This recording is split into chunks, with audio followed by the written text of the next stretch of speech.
welcome screen, you can also see all of our information. These are all of our contact ways or ways that you can reach us. The email that you see, aasp@pwcs and cte@pwcs.edu. Those are our general mailboxes that are manned by all members of our team. And so if you're looking for a fairly quick answer, that is usually the best way to get in touch with us. And then, of course, follow us on all of our social media platforms, as well as on our website.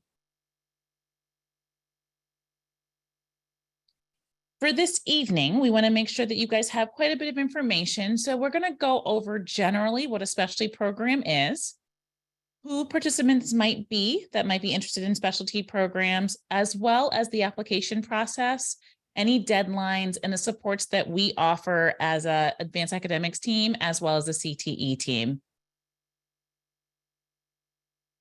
So let's get started. So what are specialty programs? Specialty programs are programs in Prince William County that are primarily focused on career exploration, subject area concentration, or college or university preparation. For the sake of this evening, we are talking primarily about our high school programs, but our programs do span all of our levels. We have some that begin in elementary school that go through middle school, and then we also have some in high schools.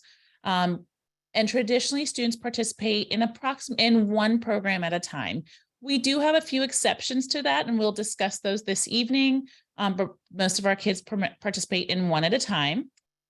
The specialty programs are what we call interest-based programs, meaning that students are able to participate because they're interested in that. We do have some criteria for entry. We'll talk through some of that, but we really want students to really take some time and focus and decide what it is that they're really interested in and how our programs might support them as they're going through their high school journey and looking into what comes up in post-secondary, their post-secondary careers. All of our programs fall into three major categories.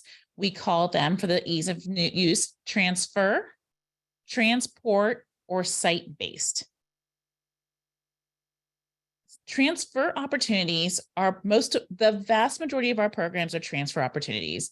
These are where students who are participating in the program will transfer from whatever their base school is, if the program is not offered at their base school, to the school that offers the program full-time. They go for all of their courses, they go for all of their activities, they go for athletics, they go for choir and everything like that. So that is a transfer program. So if your base school is, let's say your base school is Forest Park and you transfer to a program at Hilton and it's a transfer program, you would no longer be a Forest Park student. You would then become a full-time Hilton student and would receive all of the things that a full-time Hilton student would receive. A transport program is a program where students attend that program for part of the day. So students might go to their base school. We'll still use the Forest Park and Hilton example. So you might go to Forest Park in the morning and you would transfer over to Hilton for part-time for whatever the classes are that are part of your program. And then you would be bused back over to your base school for the rest of the day. And then a site-based program is a program that is located in your base school. And again, as we go through the presentation, we will talk about each of these and we'll put all three of the programs in the appropriate categories for you. Before we start, I always hear from families like the questions. I hear a lot of things. So sometimes I hear, why should I do a specialty program? Sometimes I hear, what specialty program should I take? Sometimes I hear, if my kid is not in a specialty program, they're never going to get into college. All of those things, let me help you with this evening. First of all, every single one of the high schools and middle schools and elementary schools in Prince William County are comprehensive high school or comprehensive programs, meaning they all offer our curriculum, that is Prince William County curriculum. They all offer advanced academics courses. They all offer activities after school. And so these are all opportunities that you will get at any school. As a Prince William County grad, and as there are some other Prince William County grads on this call with us, there are all of our schools are wonderful schools, and you really won't make a poor choice as you're going through. So I want to start with that information up front.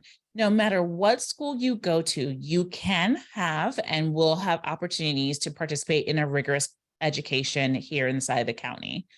However, if you are interested in something else, we have our specialty programs that we're going to walk through today. But before you even start thinking about a specialty program, one thing I always ask families to do is I want you to create what I call an interest list. So students at this point, you're going into high school, or you might already be in high school. And so what I want you to do is I want you to do this alone or by yourself, but I want you to have this conversation with your families as you're doing it or as soon as you finish. The first thing I want you to do is I want you to create an interest list. And when I say an interest list, I want you to write down every single thing that you would do if nobody was asking you to do anything. So if nobody's telling you to go study, nobody's telling you to go clean your room, nobody's telling you to do laundry or mow the lawn, or help build something, what is it that you would do? It doesn't matter if that list is 5 items long, if that list is 10 items long, or anywhere in between that list. I just want you to write the list. That really puts out your mind on paper so you can start this process. So step one, if you're going to do a program, is going to be to create an interest list. Step two is I always tell families to start with your neighborhood school. The number of times that we get phone calls that people are asking for resources that exist within their building, it's just because they didn't know. So I want you to start with your neighborhood school first. Make sure that you're fully aware of what courses they're offering and what they have there inside your building. And that is going to be your step one. So you're going to have one piece of paper with your interest list, another piece of paper with information about your neighborhood school, right? Let me give you a really good example. We had a presentation a couple years ago, and a student said, I really want to go to Hilton because they have Spanish. All of our high schools have Spanish, but she just didn't realize that her high school had Spanish. So we want to make sure that you know what courses are available at your school. And the way you're going to find that out is through the high school course catalog, which will be on our website, but it's also on the Prince William County website. And we'll walk you through that this evening. So research your neighborhood school, go for a visit, drive by, schedule a tour, attend a football game. Football season's in full swing. We want you to spend some time there and making sure you get a good feel for your neighborhood school. The third step is I want you to research any programs that are available to you based on your location. So what is a program of interest to you? If you don't like math, then we probably don't want to do a program that's high in math. Or if you if you're more of a humanities person, you're going to want to look for programs that are more in the humanities area. So consider what programs are available, consider what has options that are really interesting to you, and also make sure that you consider the logistics. How are you going to get there? What participation activities will you participate in?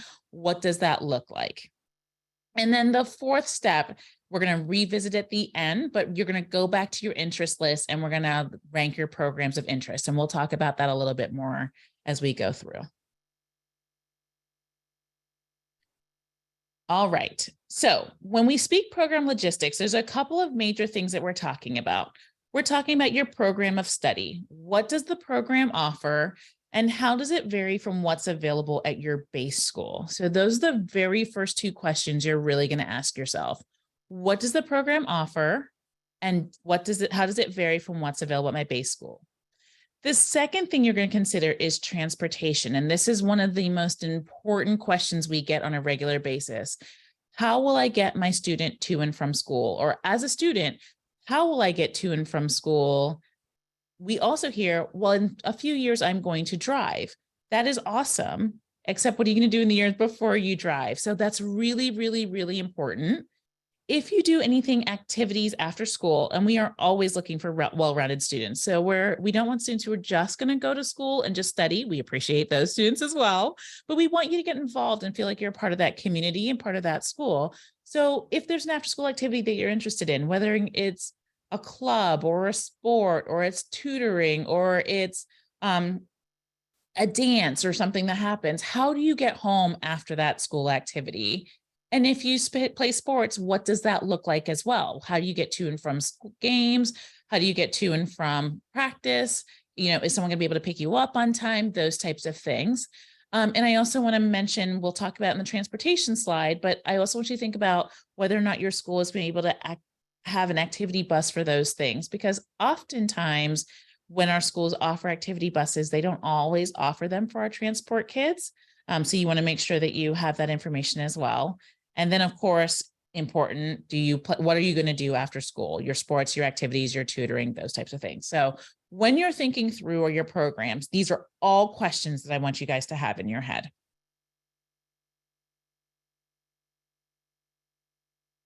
We are giving you guys a sample of your potential schedule. So oftentimes families will say to me, hey, what does this mean? My student is participating in this course or in this program, but I'm not really sure what that means. I'm not really sure how much time they're going to spend in that program.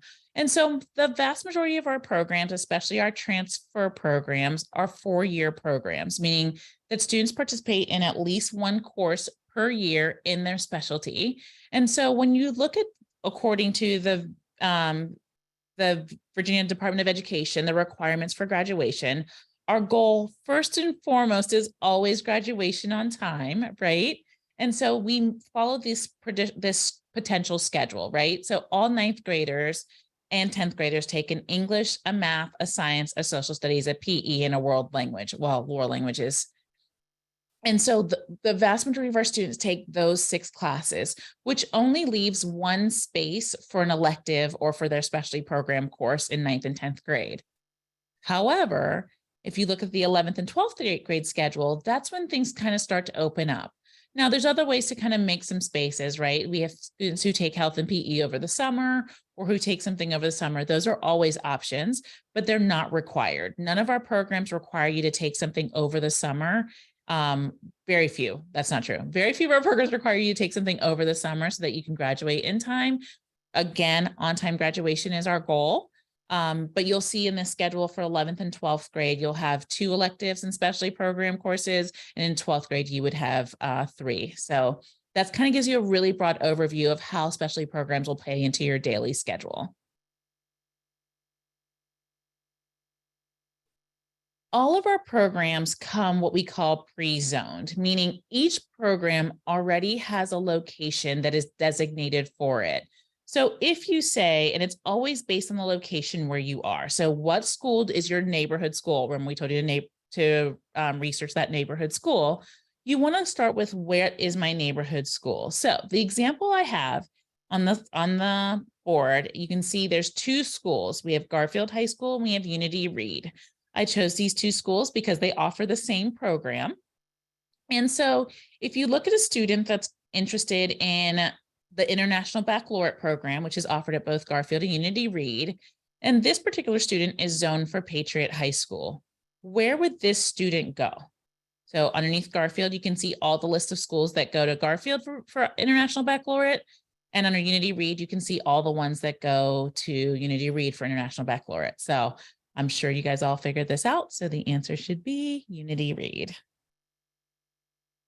And that exists for all of our programs. So when we go through and we start looking at our programs, they are already determined and we already know where they are. So what you're going to do is you're going to make sure that you are researching the correct program for your zone location. We do not allow students to transfer across zones. So if you are a student who is going to Forest Park, you would not have the opportunity to go to Unity Reed for the IB program. Versus also, if you're at Osborne Park, you wouldn't have the opportunity to go across the county to Garfield for the IB program. So we don't change the zoning for the program. The next piece we talked about is transportation. And this is a really important piece. And Doug, when you're ready, you're going to unmute and tell your story for this one, because I love it. So in our transportation, we offer express bus transportation service to all of our specialty program students, okay? So when you think about bus services fall into 2 main categories. The first one is the traditional bus service. That's the one everyone is familiar with. You walk out your door, you end up in front of a bus stop within very short moments, and then the bus takes you to your neighborhood school. As a really a service to our specialty program students, our county offers express bus service. So we offer pickup at designated areas. Usually they're another school, a community center, a fire station. They try to pick very safe locations where students can gather. And that goal is to get students in one location to catch a bus to another school that is a specialty program school. The thing to know about specialty program stops or express bus stops is that they are not designated to be door-to-door stops. And so oftentimes students might have to walk a little bit further to that stop or may even have to drive. There is no 1 mile radius like we have with our traditional bus services. Sometimes our stops can be 3, 4, or 5 miles away from a home. So when you're thinking back to those logistics pieces we talked about earlier, that's something I really want you to keep in the back of your mind. And again, those after school buses might not be available, and there might be those transportation bus stops are not guaranteed. So a position or a stop might be offered fairly early, but then if there aren't enough students at that stop will be collapsed. And so that's something you might want to consider as well. Doug, do you want to share your story on specialty programs? I certainly will. Thank you, Karima. Good evening, everyone. My name is Doug Wright. I supervise career and technical education. But as a parent, I'm speaking to you about this slide from a parent's point of view. I had 4 students that went through Prince William County Schools. 2 of them were athletes. All 4 of my students took different paths. My 2 athletes, though, did go to different schools than their neighborhood or base schools. And as a parent, I can tell you in 9th grade and 10th grade, it can be somewhat challenging when you're trying to navigate getting kids home from express bus stops, or when they do those after school sports or activities and they finish up at 4, 5, 6, 7 o'clock at night, having to get them home or get them to practice because there's not that bus that drops them back off at home. So you kind of have to work with parents and, and the activities and the sports, kind of partner up, carpool and things like that, but it can be a challenge for that. So please consider that. The other consideration is, and we'll talk a little bit more about this, is, every child's unique. Every child has a different way of going through that middle school and high school experience. I just caution parents to make sure you talk, as Karima said, with your child to make sure they're making those choices that work for them. Some students need that, connectedness of working with the kids they grew up with in their neighborhood. And that's a very important part of growing up, maturing, and moving through middle and high school. Other students are very easily adaptable to new learning environments and new situations. So parents, students, kind of know yourself, know where your comfort zone is. And that's important, because I can tell you, if you feel comfortable in the learning environment because it has that where you belong and you feel connected, not just for the program, but for the whole experience, it really makes a difference. But again, parents, the transportation piece, if you're outside your neighborhood or base school, transportation can be challenging for those first couple of years until your child's old enough to possibly drive themselves. So that's the only word of caution I give there. It can be a challenge. You can be, shuffling and shuttling kids around when they go to different schools outside your neighborhood school. Thanks, Doug. Okay, so we actually have an example for you. So in this example, you'll see that we have 4 students and they have 4 different kind of pathways. So again, we're leaving our Unity Read Patriot High School example on the board. So if you look at student A on the board, you'll see that student A lives in the 9600 block of Tarvey Circle and their traditional bus stop. So this is a student that is zoned for Unity Read and is attending Unity Read. Their normal bus stop would be at Loma Drive and Tarvey Circle, which is approximately 0.2 miles. That is a very quick walk to and from the bus stop every day. Student B, also at Unity Read and attending Unity Read, lives in the 9900 block of Fisherford Court. Now, that person's bus stop is at Kyle Moore Place in Fisher Ford Court, which is 175 feet. Both of those are very short distances. We do have some obviously that are a little bit further away, but as you can see, they're very close to their homes to get on the bus. But if you look at student C and student D, both of those students attend Patriot High School or a zone for Patriot High School, but because of the IB program, they are attending Unity Reed High School. And so if you look at student C lives at in 13600 block of Dodsworth Drive. And so their express bus transportation, remember, they don't get picked up at a location, they get picked up at this express location stop. Their express bus stop is going to be at Bristow Run Elementary School, which is 1.4 miles from their home. Student D is on the 12,000 block of Brevard Park Court. That person's express bus stop is Victory Elementary School, which is 0.8 miles. So as a whole, we would think that 0.8 miles probably isn't that far for a student to walk. Neither necessarily is a 1.4 for a high school kid traditionally. However, I want you to also consider the time of day that students are going. You know, we're getting into the winter months. The light comes up a lot later than it did. It goes down a lot earlier than it did. We don't want our students to walk to and from bus stops when it's not safe. We don't want them to cross major roads of traffic. We don't want them to in any way, shape, or form be in danger. And so we want you to really consider these locations as you're choosing one-year program, but to your specialty program bus stop. And when we go through the website in a few, when we get to the end of the presentation, we're going to spend a little bit of time on the website. We're going to actually show you on our website where you can see the bus stops ahead of time. So you can really make an informed decision as you are choosing your programs and your stop locations. And you do indicate what your bus stop is or your preferred bus stop is in your application. So all of that information is right up front. And so you don't have to guess about it later. You're fully informed as you start.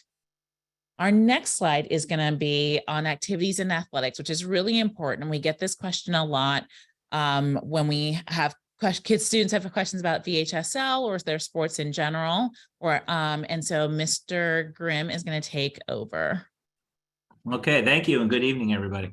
So I won't take a lot of time. I will add to what's already been said about as you consider your choices carefully. One of the things that we do encourage our students to do is participate in activities and then also athletics and through the Virginia High School League and then activities through the Virginia High School League. When it comes to the Virginia High School League activities and athletics, there are state governing rules. And one of the primary rules and one of the most important rules is really how a student becomes eligible at a school. So very quickly, wherever you as a student or wherever your student attends ninth grade, they are automatically eligible at that school that they attended in the ninth grade. And as long as they stay in that school, they will be eligible for 4 years in that school. Where our student transfer specialty programs come in is there is something called the superintendent's waiver. And that superintendent's waiver allows the superintendent through my office, through myself, to grant eligibility to a student who changes schools without physically moving into the area of that school. So if I go from Woodbridge and I buy a house in the Osborne Park area, then that is a corresponding move that then allows me to become immediately eligible at Osborne Park. However, if I go from Osborne Park as a 10th grader or an 11th grader to a special program at Osborne Park, I've changed schools without changing address. Now, for the purposes of our specialty programs, that will come to my office, and as long as the student meets all of the criteria for the transfer, which they would if they're in the program, then we'll grant what's called the superintendent's waiver. And that waiver will then allow the student to become eligible immediately in their new school. So your student now, who was a ninth grader at Woodbridge, who goes to Osborne Park for a program, is then able to participate in athletics and certain Virginia High School League academic programs, competitions for Osborne Park. That's pretty straightforward. Where it becomes complicated, and this is where I think being able to research and think through the choices, and you have a lot of great choices here, is very important. If for whatever reason, situation at Osborne Park is no longer working, whether it's transportation, as Mr. Wright was talking about, sometimes transportation becomes difficult, whether there's a loss of interest in the program, but whatever the reason may be, that student, when they go back to Woodbridge, is ineligible for 365 days, 1 year, to participate on any athletic team or in any Virginia High School League academic teams. And the superintendent's waiver does not apply in that situation. So it's really important to think through not only the academic piece, and I think, again, I'm going to go back to what Mr. Wright said, there's also a lot of students that will grow up playing certain sports with their friends and want to stay with their friends to play sports. If that is something that is important, then it's going to be something that the family is going to want to talk through, because once you make that initial move from your base school in the 10th or 11th grade to a different school, you will be eligible, but you will not be able to move schools again and maintain your eligibility for 1 year. So to be clear, it will have an impact for 1 year. So let's say in this example I just gave, the student started as a ninth grader at Woodbridge, went to Osborne Park as a 10th grader. That didn't work, came back to Woodbridge as an 11th grader. For that student or that child's entire 11th grade year, they will not be eligible to play Virginia High School League sports. Thank you for sharing that. I'm sure we'll have questions about that, so they can drop those in the chat in just a few moments and we will answer those questions. Mr. Grimm, I think I have most of the answers to the questions, so if you need to hop off, I understand. Okay, yes, thank you. Speaking see ya. Have a good night. Sports, I have to go pick a daughter up from a sport, so thank you. Have a great night. Thank you. Thank you.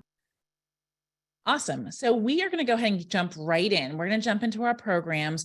We're going to describe every program to you very briefly, talk about the type of program it is, and as well as its locations.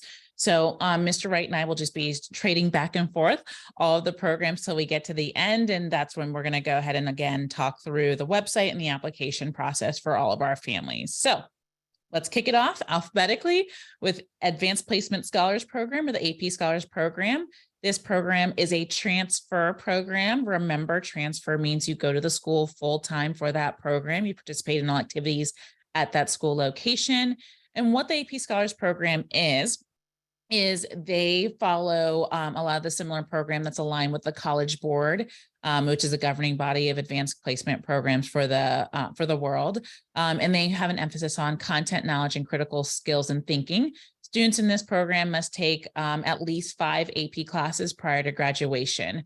It is important to note that although Patriot and Woodbridge are AP Scholars schools, we do offer advanced placement courses at all of our high schools. And so that is something that is available at every single one of our schools.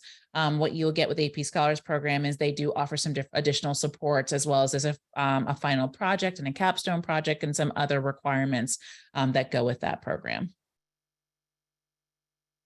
Mr. Wright. Yes, good evening. So our agriculture and horticulture program, this is a 4-year program. It includes courses in horticulture science, landscape 1, landscape 2, and turf, grass establishment and maintenance. It's a nationally known program. Many of our students are ready to go into the workforce, but many of them, we've developed a partnership with Virginia Tech. And in that partnership, students are going there for continued study at the college level. So this is a very high demand industry in our area. It focuses on professional sports fields, on golf courses, anywhere that turf is there. Students also can participate in Future Farmers of America. This is a hands-on class. Students develop the necessary knowledge, skills, and habits for, like I said, employment and advanced areas of study, greenhouse and nursery production, landscape design, and turf management. And again, it is a 4-year transfer program to Brentsville High School. Next, looking at our automotive technology, this is a program that has 2 high schools offering this program, one located in the eastern end of our county and one in the western end of our county. So that's Hilton High School and Osborne Park High School.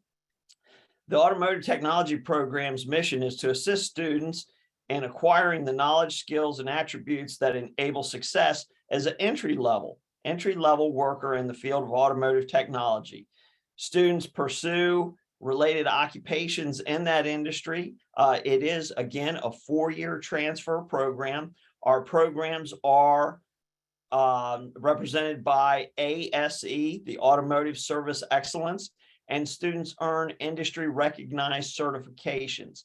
This is one of our leading programs where students can become youth registered apprentices. And some of them are leaving at their junior year to go to work in the summers, weekends, and things like that in the industry. And they're making in the range of $17, $18 an hour. And then as a senior, spending more time and really getting into the industry to learn all aspects of the automotive industry. Very popular class. And again, it is a 4-year transfer that breaks down. It has a sister program, one at Hilton High School, one at Osborne Park. Aviation Maintenance Technology is a relatively new class for us. It is in its 3rd year, and it is growing in student interest and in student enrollment. This is kind of cool class for kids that like anything to do with the aviation industry. It really is focusing on a 4-year program of study, and it includes courses in Intro to Engineering. That would be a freshman course through Project Lead the Way, digital electronics as a sophomore, and then as a junior, students would take Aviation Maintenance 1, and then as a senior, Aviation Maintenance 2. A growing program. It is under the Federal Aviation Administration. We do have teachers that are certified in that area. A new course that we'll be bringing on to kind of complement this course is also unmanned aerial systems, which some people refer to as drone piloting course. That will be another aspect of this course as we move forward. It is a 4-year transfer program. It is offered at Unity Reed High School and Woodbridge High School. Building trades. Building trades is a growing industry for us. As you go out and you're seeing all the residential and commercial building that's taking place out there, the industry needs young talent, but it also needs young talent that can supervise, manage, direct, job superintendents, those kind of things. But again, this is one of those programs where you need that hands-on experience. So in our building trades program, it's a 4-year transfer program of study. Students start out with basic technical drawing in the 9th grade, or they can take an introduction to engineering design class. Then they take construction technology as a 10th grader, building trades 1 as an 11th, and then as a 12th grader, building trades 2. A lot of career opportunities here, a lot of opportunity for higher ed at Northern Virginia Community College with their building trades, construction management type program. And there are 4-year degrees available at universities in the building trade, especially in the management component of it. Again, it's at 2 schools. It's at Gainesville. It will be at Gainesville High School as a transfer next year, and it will be at Patriot High School. Cabinet making, very hands-on, working with students to learn tool safety, learning how to bring wood together to make various things that are around us in our everyday lives. A number of projects that are in our schools, some of the desks, some of the kiosks, some of the podiums are made by our students from our cabinet making class. This very much gives students that hands-on experience to the industry. They learn employability skills along with wood shop and tool safety. They practice reading blueprints, estimating, selecting materials, cutting and shaping stock, assembling, fastening, and installing components. It's a very comprehensive class. 4 years again, starting out with basic technical drawing in the 9th grade, construction technology in the 10th, then cabinet making 1 in the 11th, and cabinet making 2 in the 12th. It's available at Hilton High School. And a number of our students are finding careers in the industry. Cabinet making has now become very modernized. There's a lot of robotic technology in it. It's a very safe industry. It's a very clean industry now. And it is advanced manufacturing in our area that pays quite well. Next, we have the Cambridge program. The Cambridge program is another one of our cross-curricular programs like the AP Scholars Program. It was originally started in the United Kingdom, and they push a pre-university curriculum, again, an advanced course sequence. And they focus on broad mastery of concepts and problem solving. Students in the Cambridge program do have to take a number of courses, as well as their corresponding exams. It is a 4-year transfer program, and we offered at 2 of our high schools, at both Brentsville High School and Potomac High School. We have the Center for Biotechnology and Engineering. This is a program that is offered only at Osborne Park High School. It is a 4-year program, transfer program. They spend a lot of time focusing on biotechnology and engineering with hands-on learning. They're looking to medical sciences. They're looking at the relationships between different scientific disciplines and how students would be able to use those in post-secondary education. Again, a 4-year transfer program to Osborne Park.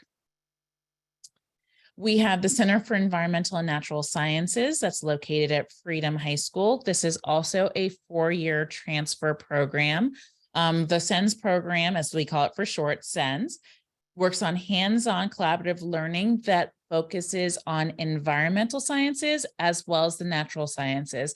They have a state-of-the-art SENS lab. They have a greenhouse, they have a pond, and students spend a lot of time working in all 3 of those areas, as well as some of their other areas. They have a partnership with NOVA, where NOVA will come over and work with them as well and do some partnerships. And you get to choose one of 3 main pathways. So you would either focus on environmental science, you would focus on environmental engineering, and there's also a law and public safety component that you can focus on underneath that SENS umbrella. Again, it's a 4-year transfer program to Freedom High School.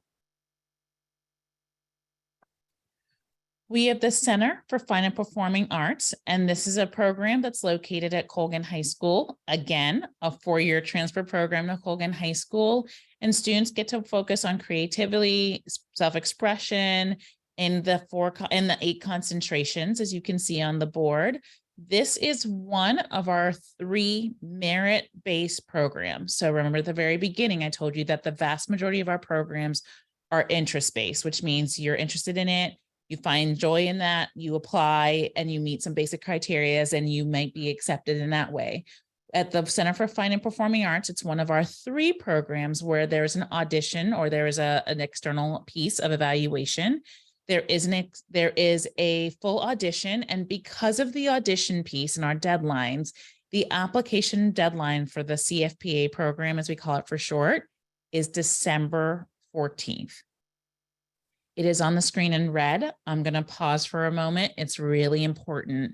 We do not accept applications after December 14th. We ask that you do not wait till the last minute to apply to this program, because there's also other components that you have to prepare for your audition. So one of the big things we'll talk about in a few minutes is going to attending the information sessions. If you are interested in the CFPA program, please be sure that you attend their information session so you get all the information prior to December 14th. Next, we have the Center for International Studies and Languages, and this is at Hilton. Students get to focus on global issues as well as cultures, languages, and how they all interact in a bigger political and economic environment. And so students in the CISL program studied languages for at least 4 years. Well, obviously 4 years, for all 4 years. Many of the students at Hilton focus on multiple languages. We were there a couple weeks ago and we did a podcast with them, which we'll share with you guys shortly. And there are many of the students that are there speak English as well as 2 or 3 additional languages that they learn, and they have a variety of languages. So we talked originally about, in one of my examples, that all of our schools are going to offer Spanish. All of our schools are going to offer French. If you're interested in a language that is outside of the what we call quote unquote traditional languages, CISL might be a program that you might want to consider, right? They offer Korean, they offer Chinese, they offer Italian, they offer, I believe something that one of our students was doing Creole. So this is a really great program that you might want to consider. It is a 4-year transfer program to Hilton High School. All righty, now we're going to talk about a new type of program. If you look down in the box at the bottom, program type, it's a transport program. Cosmetology is the first transport program we're going to talk about. Transport students attend their base school for all their core classes. So students stay at their neighborhood or base school, and then for cosmetology, you apply in your sophomore year. So first year cosmetology is offered to juniors or 11th grade students, and then the second year program is offered to seniors. You're transported to the school. We have 2 cosmetology programs, one at Unity Reed High School and one at Woodbridge High School. So students would apply their sophomore year, approximately January, February timeframe, to get in as an 11th grader. Again, they stay at their base school to do their sports, their activities, and their core classes. And then they're transported to either Unity Reed High School or Woodbridge. Cosmetology is a 2-year program of study. It begins again in the 11th grade, and courses are scheduled in a 3-period block. So for one day, your student would go to Unity Reed or to Woodbridge High School for the whole day. They would be bused from their base school to either Unity Reed or Woodbridge, and then bused back to their base school. But the program at those schools takes the entire day. It's 3 credits long, 3 periods, a triple block for that class. Cosmetology students, they develop the skills, the knowledge necessary to pass the Virginia State Board for Registered Professional Hairdressers. It is a licensing exam, and our students do very well. It prepares them for the industry. Again, this is a transport program where you're staying at your base school, and part day, well, for one other day, you're coming out to these other schools for the program. And I hope I explained that well. Do you want to add anything, Ms. Wesselhoff? I do. One thing I like to say with all of our programs, but specifically with cosmetology, is if this is something that you're interested in, especially if you're a rising 9th or 10th grader, it's going to be critically important for you to talk to your school counselor to make sure that you set your classes up appropriately so that you have those 3 periods during your day on your junior year and senior year. Many of our students that do the best in cosmetology in terms of their schedule with graduation are the ones that knew pretty early that they wanted to do this. And so they were able to adjust the way that they take their classes to fit this in. It doesn't mean if you didn't do that before that you can't do it, but it's really important that you form a really good relationship with your school counselor. Excellent point. Yes, you need to plan ahead and think about courses you might want to take, either, maybe an online course or something in the summer to be able to free up your schedule. The next program we're going to talk about is also a transport program that is very popular. This program, Culinary Arts, is so popular, we've added a 3rd program. The program is available as a transport program to juniors and seniors. It's available at Garfield High School, Patriot High School, and Potomac High School as a transport program. So students would need to apply. This would be one of their first, second choices because of how popular this class is with student enrollment. It is one of those classes where scheduled in a 2-period block each year, beginning in the 11th grade. This class prepares students to participate in the management, production, and service skills used in the food establishment and related food industry. occupations such as chef, cook, bakery, pastry chef, and hospitality worker. A very popular program with our students, and many of our students go on to community colleges, go on to trade schools, the Culinary Institute of America, Johnson and Wales, and different schools like that to hone their skills further so that they're extremely successful in the food industry. Many opportunities in this industry in our area. Again, a transport program. Cybersecurity. Now, this is a 4-year transfer program. Cybersecurity is available at Potomac High School. It is a very popular program as well. As many people know, cybersecurity is very much in demand for jobs and career opportunities.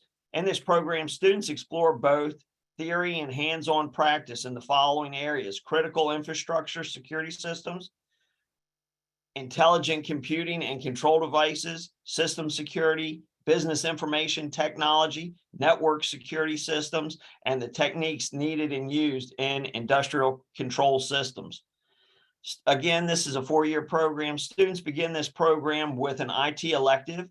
The information technology elective can be a course such as fundamentals, IT fundamentals in the 9th grade, programming in the 10th grade, cybersecurity systems technology in the 11th, and cybersecurity systems technology advanced in the 12th grade, looking to earn those credentials for work in the industry. A transfer 4-year program to Potomac High School, very popular program. Electricity. Electricity is a transfer program to Unity Reed High School. In this program, students get hands-on experience in the field. We actually have a lab that is designed for students to practice in a safe environment with low voltage or no voltage at first until they learn proper safety techniques required in this class. It is a 4-year program. It includes courses in Introduction to Engineering Design, Digital Electronics as a 10th grader, Electricity 1 as an 11th grader, and Electricity 2 as a senior. Very in demand right now, getting credentials in this area, getting out into the workforce. Also, for those budding engineers that want to be electrical engineers, this is a great hands-on class that has not only the hands-on component, but also the critical thinking skills, the mathematics skills, to learn how to calculate voltage drop and different things in that industry. So very, very popular class, again, offered as a 4-year transfer at Unity Reed High School. Firefighting. This will be one of the first programs we talk about that's a transport program. This program is only available to seniors. So if you have a son or daughter that is interested in this particular program area, they need to plan ahead, because their senior year, every other day, they'll be at their base school for the classes they need for graduation. So they'll still attend school at their base school, getting those graduation credits, getting the classes they need to graduate. But then on the other day, so every other day with an A-B schedule, they will go to the Prince William County Fire and Rescue Academy in Nokesville, Virginia. We transport them there. We feed them lunch there. They spend the entire day there from approximately 8:30 in the morning till about 1:30 in the afternoon every other day. This is for students that are very serious about this. Students become familiar with the procedures, equipment, and the technology used by the fire department. This course challenges students, and let me really emphasize that. It challenges them academically, mentally, and physically. There is a physical requirement for this class that they must pass. Once they are enrolled in this class, we send them information, and that physical is done in the May and June timeframe so that they know well in advance if they were able to meet the requirements for this course. Those are set by the National Fire Protection Association and the Virginia Fire Protection Association for their safety, because students actually go in and do live burns. They ride on the fire truck At the academy, they learn how to connect the hoses. They learn how to put fires out, folks. They learn how to extract folks from vehicles that have been in accidents. They use the jaws of life. I've been out there to see the students do these activities. It's the real deal, and they're working right along veteran firefighters learning these skills. The hope is that they will stay with our Prince William Fire Department for a career in this industry, helping people, service industry. It's amazing what our students do in that program. It is growing, but we can only have a limited number. I think we can have up to 15 students in the program. So it is very competitive. So if you want to start thinking about that, you have to be ready in your schedule to know that you're going to need to have 3 credits available. Our next transport program is our Governor's School at Innovation Park. This is a part-time transfer program and is taken at the Science and Technology campus on the George Mason campus in Manassas.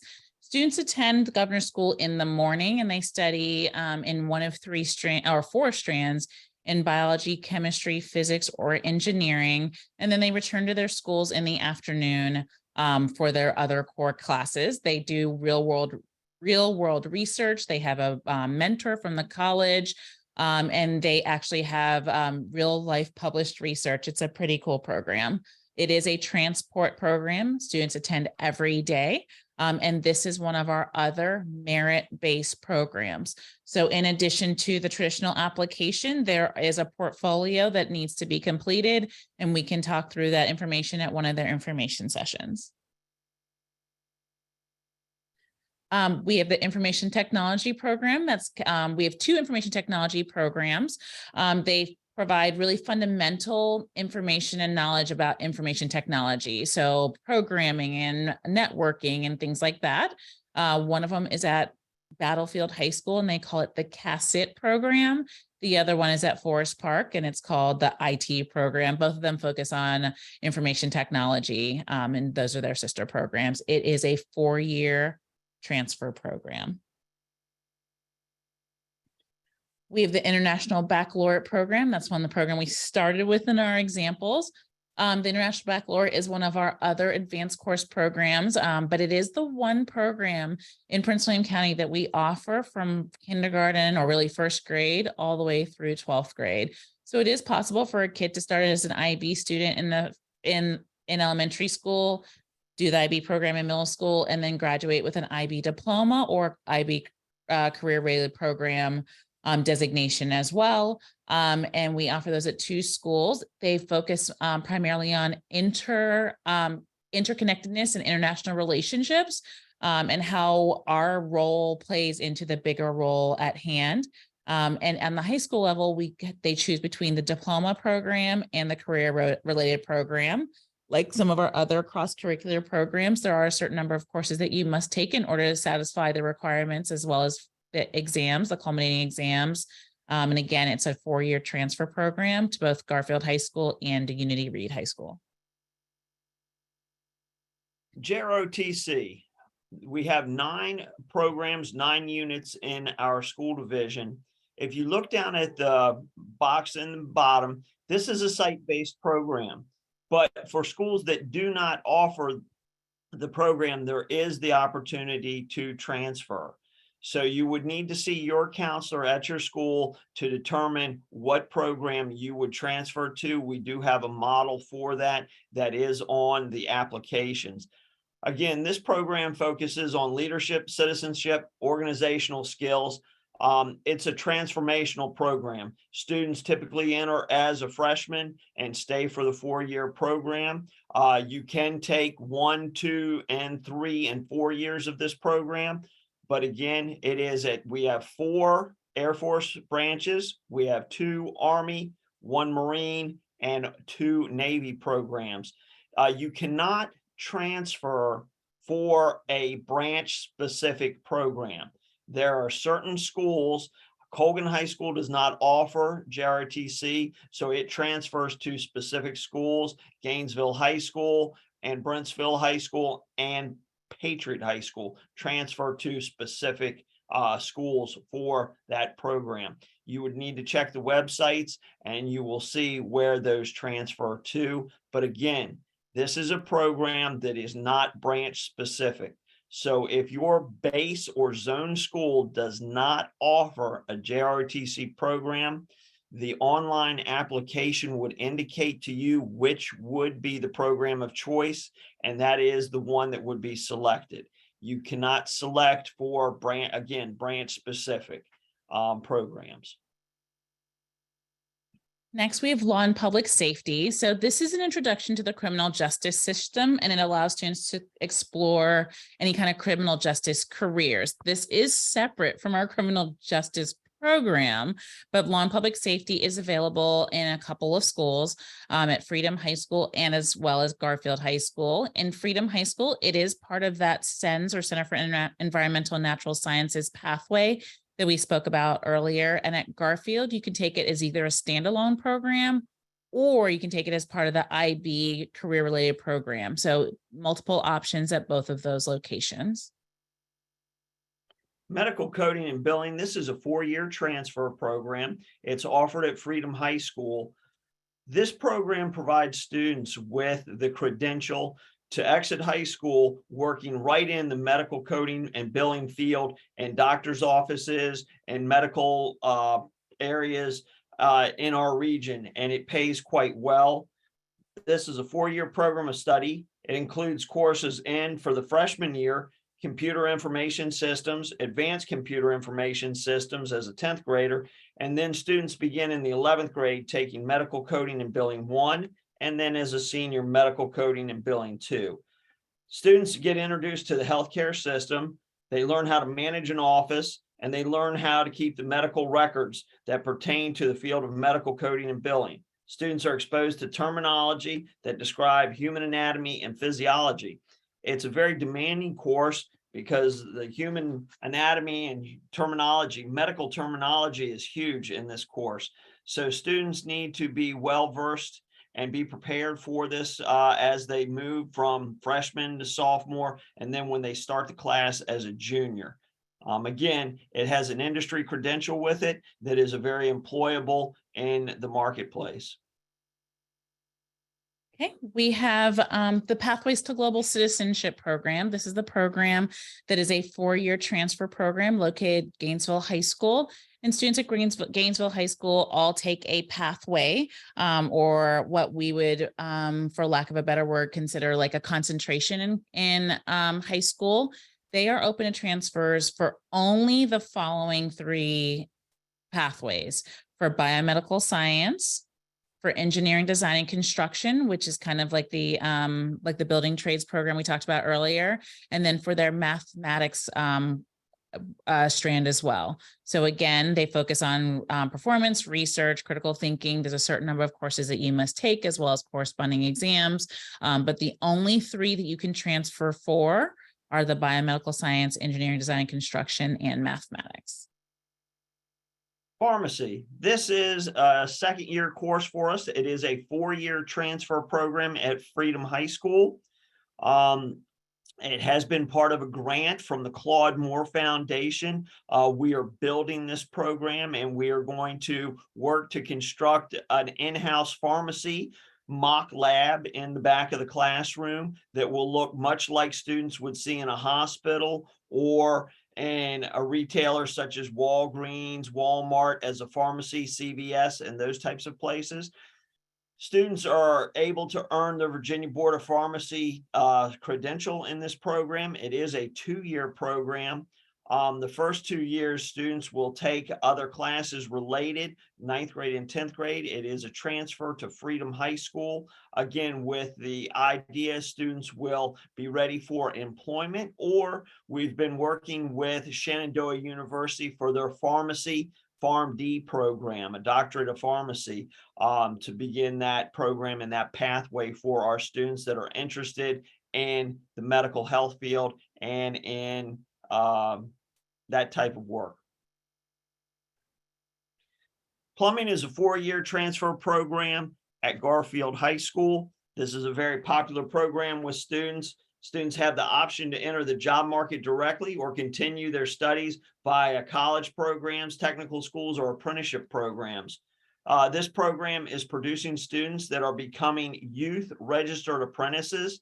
We have had a number of students become journeyman plumbers out of this program after 2 and 3 years, and their salaries are very good. I mean, plumbing is very in demand in our area. It is a hard-working profession, but we have a number of students that are interested in this program. They excel in this program. The industry is here to hire those students.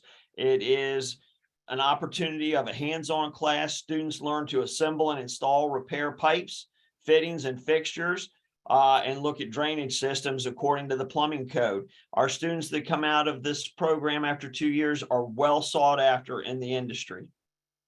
4-year transfer program to Garfield High School. Next, we have the Pre-Governor School, and this is located at Osborne Park currently. This is our third merit-based program. So again, there are external components beyond the interest application. Students study math and science. They integrate the 4 strands from Governor School: biology, chemistry, and physics primarily. And they add mathematics and concepts of engineering as well. And that's offered at Osborne Park. It is actually a 2-year transfer program. You transfer as a freshman, you go as a freshman and a sophomore, with the understanding that you would try to apply and attempt to get into the Governor School at Innovation Park. Should you get into the Innovation Park program, then you would obviously continue your career there at Innovation Park. Or they have additional options if you do not get into the Innovation Park or you choose not to go to Innovation Park. But Pre-Governor School is a 2-year program. It's a 2-year as a 9th and 10th grade program. Our practical nursing program is a transport program. It's available at Osborne Park High School, and it is only available to 12th grade students. This is another course where students must plan their schedule accordingly. The second year of the program requires a double block of instruction at Osborne Park High School, open to 12th grade students only. And this is one of our programs that is somewhat merit-based in career and technical education.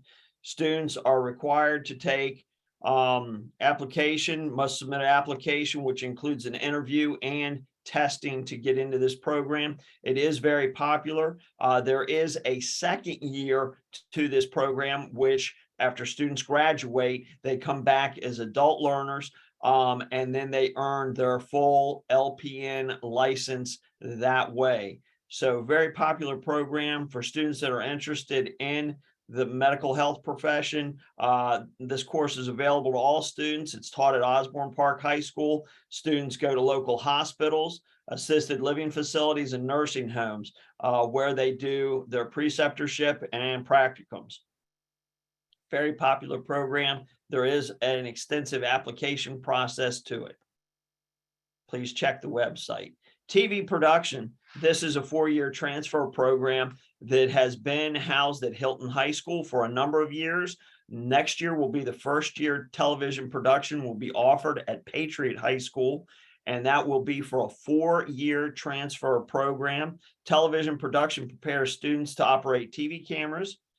They also work with recorders and editors, as well as audio, video switching equipment, processing equipment. It's a 4-year program of study. Video media technology is the first class. Technology production 1, television production 2, and television production 3.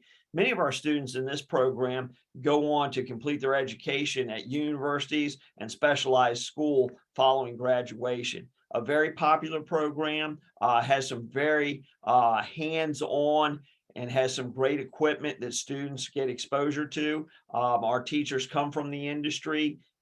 Very popular program, and it is a 4-year transfer program at 2 schools, Hilton and Patriot High School. Welding. This is a transfer program to Potomac High School, 4-year program. This program also offers dual enrollment. Many of our welding students also get free college credit from Northern Virginia Community College. They can earn up to 9 credits in this course over the course of 3 years in the welding program. Our students leave with industry credentials from the American Welding Society. They're very sought after in the industry. We also have students that are very much into the arts, that like using metals and welding to create art sculptures that go on to George Mason, VCU, and other schools. And it's because of the welding that they've developed and the techniques that they really do well in art. It's amazing. So there are all types. There's structural welding, which are the folks we see that are out there building the bridges, the high rises, and those kinds of things, where students are, or the people that are doing that welding are strapped in with harness and things like that. So that's very outdoor, very exposed welding. We also have welding in this area that is it's called high purity systems. That welding is very specific to the food, medical industry, where things have to be 100% guaranteed so that they're a healthy weld, so that oxygen and food processing can go through that joint. Very, very precision type welding in a clean environment where people are in suits. It's well regulated with temperature and things like that. But again, they're earning industry credentials that get them out into the workplace, doing quite well. There is a lot of opportunity for growth in this industry to be not only a program manager, a shop foreman, and those types of things. And again, we have youth registered apprentices coming out of our welding program that are doing quite well. $16 to $19 an hour coming right out of high school. All right. And that is the very end of our programs. But before I move on to our last piece of this presentation, there's 2 things we want to talk about. So one, biomedical and biotech, we should have mentioned those together. So students who are interested in biomedical also would attend that program at Osborne Park. That is where our biomedical program is. And so if you're interested in that, that is also at Osborne Park. We apologize for forgetting that one. The other one is Thomas Jefferson High School for Science and Technology. We get this question a lot. It is one of the 19 governor schools in the state of Virginia, and we do send Prince William County students to Thomas Jefferson. However, we don't share information about Thomas Jefferson only because they have asked that they be the ones that share the vast majority of that information so that we don't get any of it wrong. So if you are interested in either of the or in the Thomas Jefferson program for science and technology, you will want to make sure that you're going to do what I'm going to tell all of you guys to do in just a moment. You are going to make sure, if you look at the program exploration chart, we have done step 1, you've created an interest list. You've done step 2, you've researched your neighborhood school. You've done step 3, you've researched available programs. But a piece of that research is going to be to attend the information sessions. What Mr. Wright and I just gave you tonight is a very broad overview of our programs. We have not in any way, shape, or form talked about what the criteria are for each program, what courses you'll take, what the course sequences are, or anything like that. We want you to do that research as you go to the information nights, and every single program will hold 2 information sessions in the coming weeks. We'll show you how to find that information. Once you've done all of those pieces, that's when you're going to go return to your list and you're going to rank your programs of interest. It is important to understand that all students, when they're applying for programs, may apply for up to 3 programs. Again, like we said before, applying to a specialty program is an option. It is not a requirement. You are welcome to, but you do not have to. But if you would like to apply to a specialty program, you may apply to up to 3 programs. After 3, we'll talk about what that looks like. So what is the general evaluation criteria? Like we said, we have a couple of merit-based programs when we're talking about the Center for Fine and Performing Arts, the Governor's School at Innovation Park, practical nursing, as well as, I'm forgetting one, the pre-governor school at Osborne Park. Beyond those 4 programs in general, the general criteria that we use is academics, attendance, and behavior. In order to be an initial consideration, students must be in good academic standing, and that means a C or better. They must have good attendance, and they must be in good behavioral standing. Once you've met those criteria, you can apply. What I always say to students is, if you're not quite sure if you fit into all of those categories, but you're really interested in our program, go ahead and apply. There's no harm in applying. Go ahead and apply. But that's what they're looking for primarily: good academics, attendance, and behavior standing. Once you've applied and you've gone through that evaluation criteria, what happens is we then send that information over to the schools. And so the next slide talks about the timeline that we have for students or for families. Right now, you are in the research program and the information night stage. Step 2 is on November 1st. November 1st, our application opens up for everybody. Anyone is welcome to go on. You'll create an account. We'll walk you through what that looks like, and you can apply on November 1st or anywhere up until February 1st is our deadline. There is no 4 p.m. deadline. I've heard that one. It's 11:59 p.m. on February 1st. Please do not wait until 11:58 on February 1st to apply, because if you press enter and it doesn't go through by midnight or 11:59, you would not be allowed to apply to that program. We have no problem with you going in and applying multiple times. We'll talk through what that looks like. But remember, February 1st is your deadline, except if you're applying to the Center for Fine and Performing Arts, and that deadline, remember, is December 14th. The next thing you're going to do is, once you've applied, you are going to make sure that you put a calendar reminder in your phone that says, check my application status in mid-February. On the online portal, you will be able to go in and you can check every single day for your status if you want to. But mid-February, we will release the decisions in that portal. And in the portal will send you an email and it'll say a decision has been made. Please go in and check your status. And then you'll want to make sure that you either accept or decline an offer if an offer is made by March 5th. So let's talk about what that looks like. So students submit their application on February 1st. On February 1st, we take all the applications and we push them over to the coordinators and they can start the evaluation process. In the system, you won't see anything during that time because the system is locked. But what you'll be able to see is you will be able to actually just see your application exist there. And so you'll go in and our coordinators will go in. They're going to evaluate your application and they're going to make decisions. Once they've made a decision, we'll press the magic button and everybody will get notified on the same day that a decision has been made. There are 3 ways to see a decision. When you apply, you're going to want to make sure that you also rank your choices. So remember, we talked about on an earlier slide that once you've explored your programs, if you're choosing to apply to multiple programs, you are going to rank them 1, 2, and 3. It is really important to keep track of that order, because when you submit an application, that's the way that we offer the program. So for example, if you apply to, let's take the last 3. So let's say you apply to practical nursing for your choice 1, TV productions for your choice 2, and welding for your choice 3. That's the way that everybody will get evaluated. But if you are offered a position in the nursing program, you will not receive an offer from any of the other programs. You will always only receive 1 decision, okay? So if you receive your offer from your first or an acceptance from your first choice program, your second and your third choice programs are what we call expired. If you receive an offer from you don't receive an offer from your first choice program, then your second choice program will have an opportunity to make you an offer. If they choose to make you an offer, that's where you choose your seat. Your third choice is expired. And then same thing with if you don't get your second choice, your third choice gets a chance to make you an offer. That order is really critically important. In our system, you can apply as many times as you want.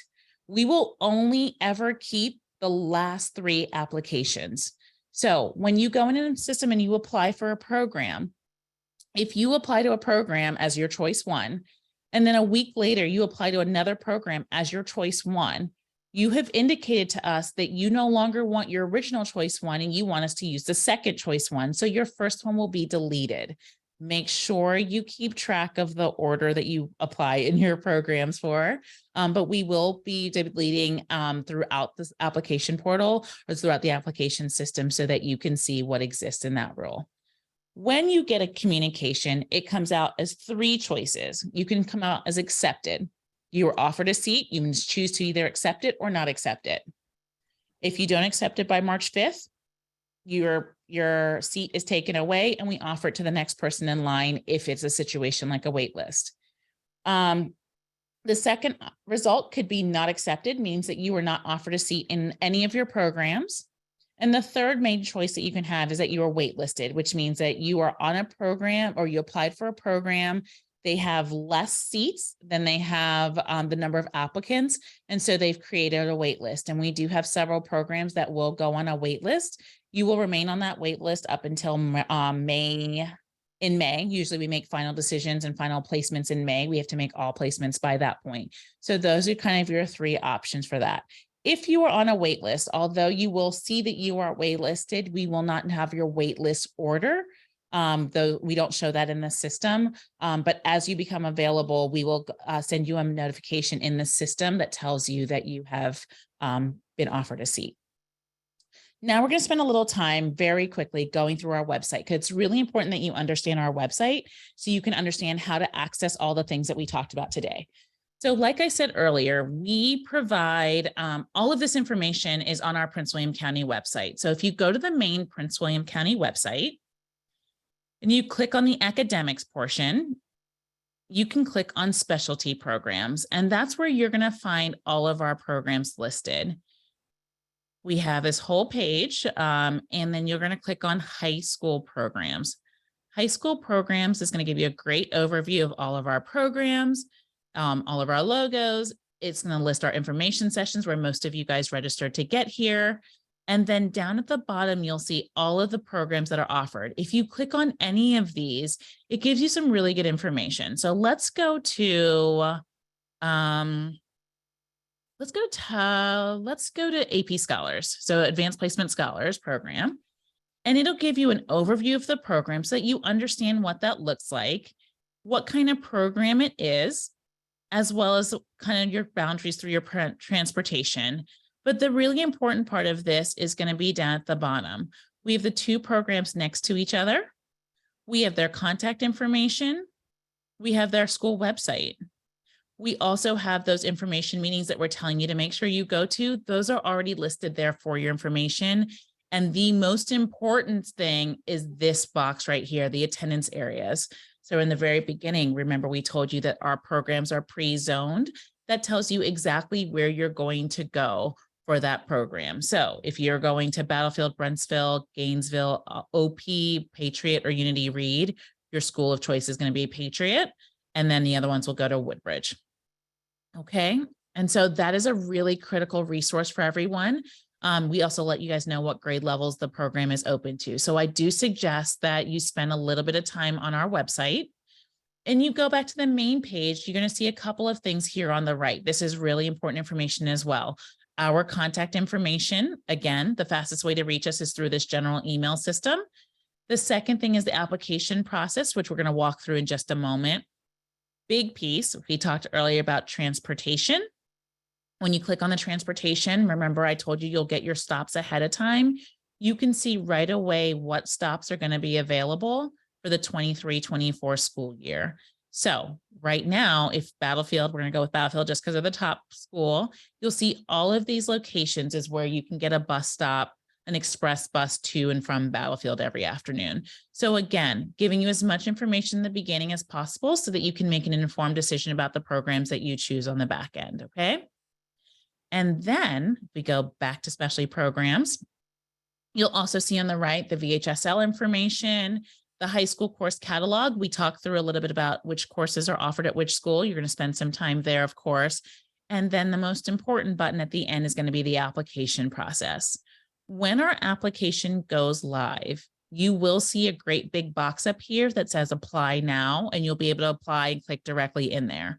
But if you have questions, you'll always want to go in here and follow the steps that exist in here. So the last few minutes that we have together, we're going to go through what the application looks like and how to apply. And I'm going to give you the supports that we're going to offer you. So pretend that great apply now button is right here and I clicked it. It's going to take me into our application portal. this is what our application portal looks like. If you apply to a specialty program last year, or for any of your students, remember you need one account per family. So if anyone in your family applied for specialty programs last year, the login is the same, exactly the same, but you will need to go in and update your students' information. You'll need to make sure that you change their grade level and what schools they're going to. Our accounts are available. There's information available on how to set up your account in both English and Spanish. They have videos. And my favorite feature of this application website is the ability to select a language. They offer up to 120 languages. It is not always a perfect translation, but it is a pretty close translation. And then you go down here and you're going to log in. If you don't have an account yet, you're obviously going to create an account, but I have an account. When I log in, it's going to bring me to my family dashboard. So this is where all of my family exists. Again, it's going to talk to you about creating your students, how to submit an application, make sure that you have all of that information. And you'll see here, I have 3 children. These are my cats. These are not really my children. I don't have a cat named or child named Tuna. But you'll see that my students have been associated. So I can go in and I can add a student or I can edit my student. So if I go in, I can fill out all of this information, their grade level, their attendance, and make sure that that's updated for you.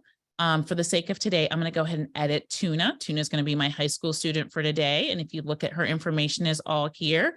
She's going to be a 9th grader at Brentsville this year. Or she was at this year, and she'll be a 10th grader next year. So I'm going to update that information. She's good to go. When you get to that part, it takes you back to your main page. And what you will see is you will see the ability to submit an application. So you're going to click submit an application. You're going to submit an application for Tuna, and it's going to give you a series of opportunities. I did not create an appeal for Tuna, so we're not going to be able to walk all the way through it. And so what you're going to do with Tuna is when you go in to the system, you will be able to go in and answer the question. So let's use that one example really quickly, and hopefully Ms. Brown will give me an appeal in the next 30 seconds so I can go ahead and apply for Tuna. Let me see if he has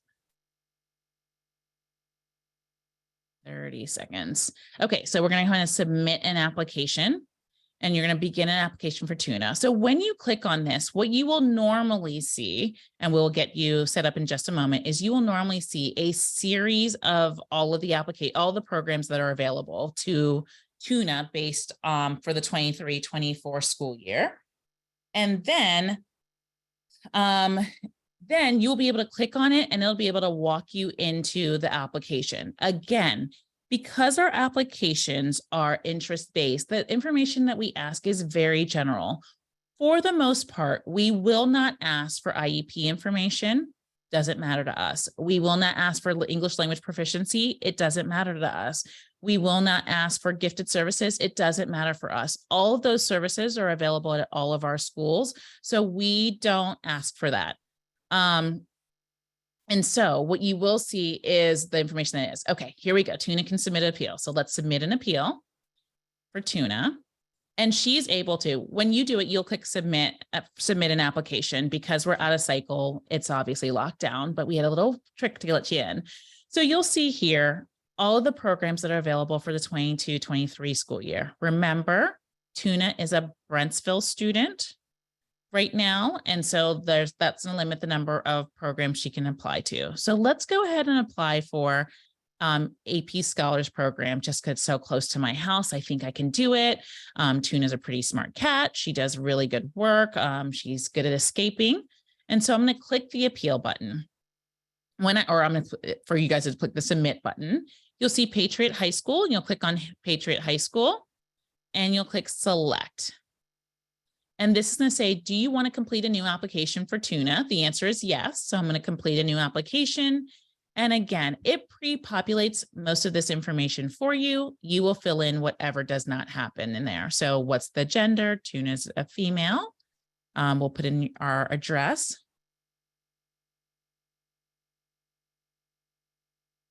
We're making that up, obviously. That's not a real address.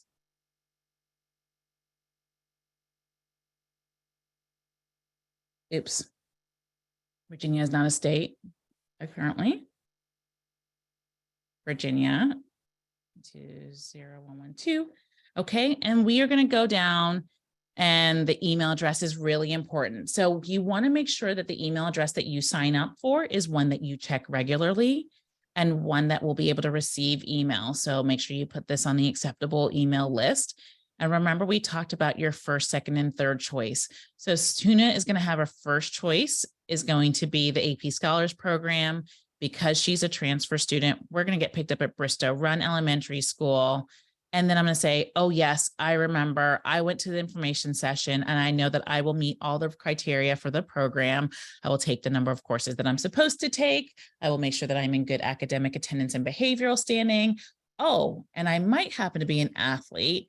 If I am, I understand what the athletic eligibility requirements are that Mr. Grimm went or Dr. Grimm went over.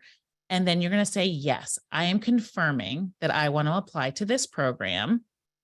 As a parent or guardian who's supposed to create the account, you will put your initials in here, you will sign it, and then you'll click submit application. When you submit your application, I am not a robot. Oh, Lord. Here we go. Sometimes you will have to do that. It doesn't always make that. We're going to do the mother. I'm going to be the mother. And let's see if it'll let me submit this time. There we go. So now it's saying, look, your order number is this, your email address is this, and it was made to Prince William County Schools. This is where your application is. I'm going to return to my dashboard. And if you look closely, here is Tuna's application for the AP Scholars Program. You'll see here employment verification required. You can ignore that. We'll go in and verify that for everybody. And it doesn't matter in our application system. It's just something that's funny to the system. So you'll go in and do that. If you are in a program that needs additional documents, such as the Governor's School at Innovation Park, Pre-Gov School, things like that, you'll be able to click here and add and upload documents as you need to as well. And that's where all of your information will lie. So as many times as you submit, you will see all of your applications. You can see Tuna's younger sister, Winnie, applied for something yesterday in the elementary school program. And this is where you'll go back and you will check for your status throughout the application process. Once the application process is complete and we release notifications as to statuses, this is exactly the same place where you'll go and a button will appear here asking you to either confirm your seat, deny your seat, or make a decision on your seat if you're offered a seat. So this is our main application website that we use for every single one of our applications. Will apply through here. And the great thing about our application system is we can always go back and check and update it. But remember, those first, second, and third choices, and you can, and creating your accounts are really important. Okay, let's go back and let's finish up this presentation and get you guys home well, I guess I'm already home. I am not home, but let's get you guys going for the evening.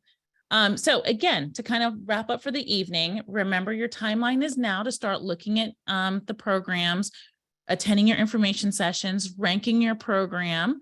On November 1, that application portal will open up and you'll be able to make your application known. On February 1st, it is going to close except for CFPA, which is going to be that December 14th deadline. Your mid-February, you're going to check the applications in the portal. Again, the portal sends the messages. We do not send the messages. So make sure you check that portal often and make sure that you accept a seat if offered by March 5th. That is the vast majority of that's our presentation tonight. I'm going to ask my team to unmute and tell me any major questions that I may not have answered. I think I may have answered many of them, but we appreciate you spending your time with us this evening. If you'd like to stick around for questions, you're welcome to, but if you do not want to, or you have other things you need to get done, I completely understand. We are available here. And again, check our website. In addition to this information sessions or the information sessions, we will start offering help sessions. So once the application portal opens up and families are able to go in and apply, we do find that oftentimes you have questions that sometimes need just a little bit of help from us. And we are going to offer some open office hours where you'll be able to jump in and jump out on Zoom and show us what you can see on your system. And we'll be able to help you apply one at a time. If you were able to attend, but someone you know in your community is not able to attend, please spread the word and let them know that we have additional sessions coming up in the next couple of weeks, and we'd love to see them there. And we will be offering all of our sessions in English and Spanish. And then the last week of October, we're offering them in any chosen language.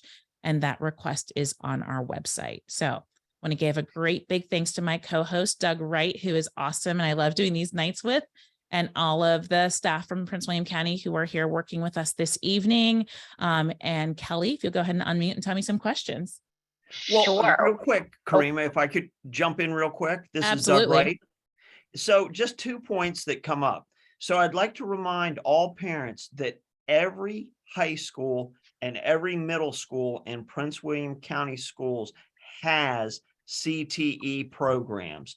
So please check out your base school offerings for career and technical education programs in business and information technology, family and consumer science, technology, engineering, education, and then there are many, many others. But every high school has a minimum of 11 CTE programs available to students right at your base or neighborhood school. So there are excellent programs at every school. And that goes back to that piece about our comprehensive high schools having a lot of great things. The second point I wanted to bring up was, and I forgot, that's terrible. The second point I wanted to bring up was, applying. There was something about applying that I wanted to remind parents. Oh, yes. If your school offers the CTE program your child wants to take, you still need to go to the online application and apply. So a lot of times parents will, or students will assume, well, my base high school, my neighborhood, the school I'm going to has that program. I don't need to apply using the online application. Yes, you do. Please don't forget that. Right, Ms. Wesselhoff? Absolutely correct. And I'm so glad you said that. And you reminded me of that one. I'm so sad I messed that out. Yes, you must apply into all of these programs to get in. So there is not an automatic, I already go there. This is my base school. You must apply if you wish to participate in these programs. So that is critically important. Thank you, Mr. Wright, for remembering that. Because every year we get parents, every year we get calls on February 2nd saying, hey, my student goes to that school, so I don't have to apply, right? And unfortunately, yes, you did need to apply. So please, please, please use the online application, apply for those programs. Awesome. All right. Well, I'm going to make my face known now. All Mrs. right. Wesselhoff, we have 2 questions. Well, actually, I'm going to add a third one in there. The first one is pre-governor school at Osborne Park a random lottery? No. So so let's talk through our lottery system a little bit. So if there are less seats available than the number of applicants, students get put into a lottery, and then we press a button on the computer and it shuffles them in the air. For pre-governor school, the first step is going to be that they look for the criteria. So when you submitted your application, you submitted the corresponding documents. If you met the criteria, then you'll get put into a lottery from that point. So let's say they have 50 seats. Let's use really easy numbers. Let's say they have 50 seats available. They have 60 students who meet the criteria. If there is not a clear delineation between those 60 students, then those 60 would be put into a random lottery. But primarily for pre-gov school, it's the criteria or the merit is pretty clearly defined. And so they are chosen by their application. Thank you. And the second question, can you submit your application for all 3 choices at the same time, or do you have to do them one at a time? At the same time, meaning the same sitting, or the same time being one click? So it's each time you submit, it's a separate, what we call a separate process. So you will have to click 3 times, but you can do it all at the same moment. So, or in the same sitting. So you can sit down and say, here, Tuna is going to apply to this first program. You'll go through the system and set it up. You'll go back and you'll apply for the second program. You'll go back and apply for the third program. So all 3 can be done in the same sitting, but you can't have them kind of all smushed together on the same application, if that makes sense. It does. And can you also talk about how students find out if or what their base school is? Where do they go to find that information?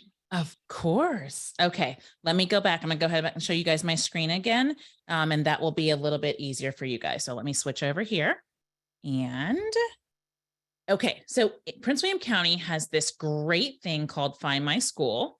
So I just go, this is how I do it. I go to Find My School, PWCS, and usually it will pop up here. And when you click on Find My School, you click Find Your School Assignment. And you will put in your address. So I'm at the KLC this evening. So I think it's 14, help me out, Miss Brown. 571, sure. 14715. 715. Yep. Great. I had all the numbers just wrong order. Bristow Road. That's Manassas. Well, they should already know that. And you just click that in and you should say find. And it should, if I spell things correctly, I can never spell when people are watching me type.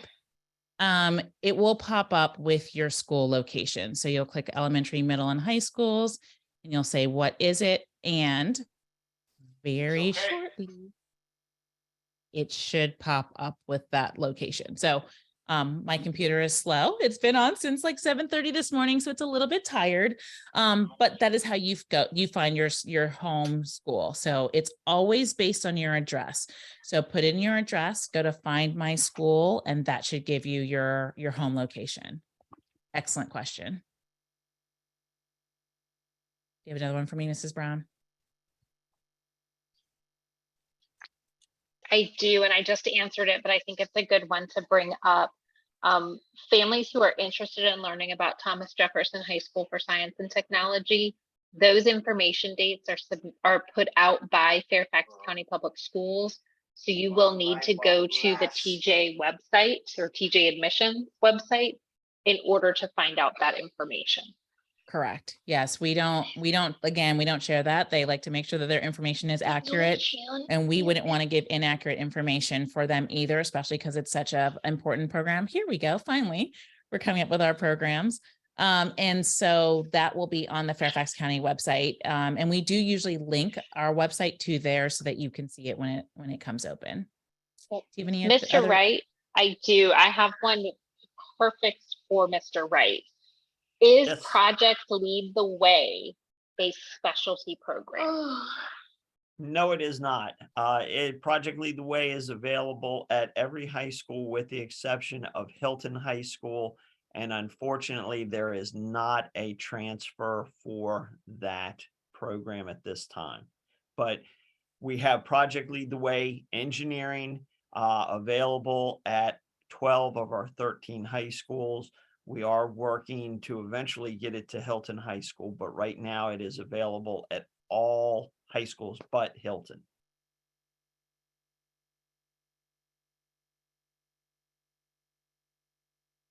Okay.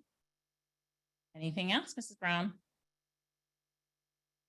I think that's it. I'm just going to take the chance to remind parents and students to please go to our website, pwcs.edu/specialty programs, to find all of these school-specific information sessions, contact information for the coordinators. All of that is on our website. Awesome. Well, thank you guys for joining us this evening. I always love spending my evenings with you guys. And if you have any questions, again, you know how to reach us. We'll go back to our contact information. You know how to reach us. Feel free to email us or let us know how we can assist you. And again, once the application portal opens in November, we will hold open office hours for anyone who needs assistance. So thank you to the entire staff that is here helping this evening. We know it's a long day for you guys, and thank you for you guys at home who came to join us. I know it's a long day for you guys as well. Hopefully everyone's in their pajamas and ready to enjoy the rest of their evening. Thank you so much. Have a great night, and we look forward to seeing your applications. Good night. Good night.